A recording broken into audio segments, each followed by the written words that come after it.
Welcome back to the Gym Class Recruitment Report. Today we'll discuss how to get the most out of your spring recruiting season.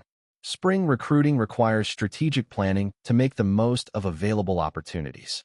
The February dead period means no in-person visits or evaluations, but communication with coaches is still key.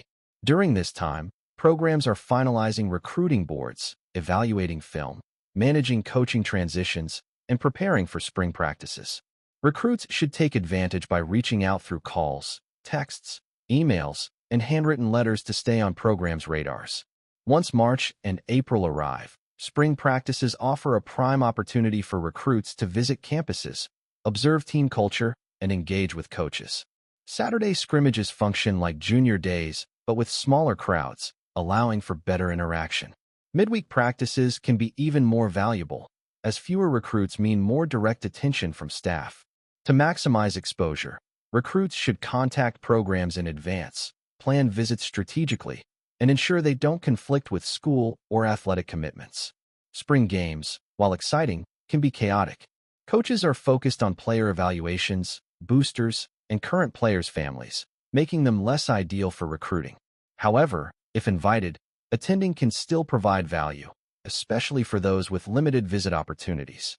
The key is to follow up with coaches afterward to keep the relationship progressing. As spring wraps up, attention should shift to summer camp planning. Most college camps occur in June and July, providing a critical evaluation period for prospects. Instead of attending random high-profile camps, recruits should prioritize programs where they have already established communication and demonstrated interest. While big-name camps can offer exposure, they are less effective without prior communication. A balanced approach, mixing major camps with targeted visits to schools actively recruiting them, will yield the best results. Understanding what specific skills coaches want to see, such as live throwing for quarterbacks or deep coverage for defensive backs, can also help recruits tailor their preparation. Keeping an updated highlight film is just as important.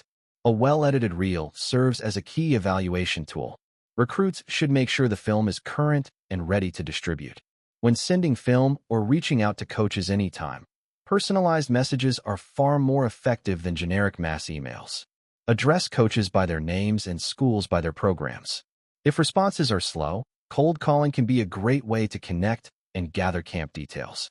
Recruiting combines, such as those hosted by 247 Sports, ESPN, and Rivals, provide additional exposure but come with risks. Since college coaches can't attend, these events are primarily for accurate stats. If a recruit performs well, it can boost their profile, but poor results can hurt their stock. Before attending, recruits should assess their readiness and consider whether the exposure aligns with their goals. Ultimately, spring recruiting is about being intentional and proactive. Every visit, call, or camp should serve a purpose, whether it's evaluating a program, getting noticed, or advancing conversations toward a scholarship offer. By staying organized and making strategic decisions, recruits can set themselves up for success as the summer recruiting period heats up. What are some programs you plan on targeting this spring to visit? Let us know in the comments below. If you find this information useful, like and subscribe to get all our videos when they drop.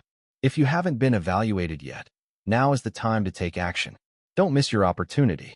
Fill out our recruiting questionnaire to get on the radar, receive expert feedback, and start connecting with the right college programs. As always, reach out to us at gymclassrecruiting.com or any of our socials with any questions.